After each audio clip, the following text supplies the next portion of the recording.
Magandang araw mga idol. Ito, dito tayo sa bukid.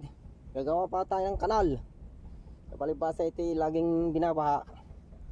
Malakas ang agos, kaya gagawa tayo ng kanal dito sa gilid para hindi siya masayang yung naghirapan natin. Sakripisyo natin gagawa ng kanal mga ludi. Napakahirap po magsasaka. Tapos yung presyo ng palay binabarat pa. Gusto pa maging 20 ang kilo ng bigas. Paano naman kami mga magsasaka kung ganun? Kung ibaba po ang presyo ng palay, bababa rin ang bigas. Abay, kakawawa kaming magsasaka. O di ba mga idol? Kaya mali po yun. Dapat tulungan kami mga magsasaka, hindi yung ibabaong kami sa lalong kahirapan.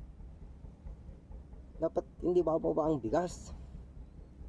O di ba? Kung bababa ang bigas, bababa rin ang pagbili ng aming produkto. Paano naman kami? Oh, di ba?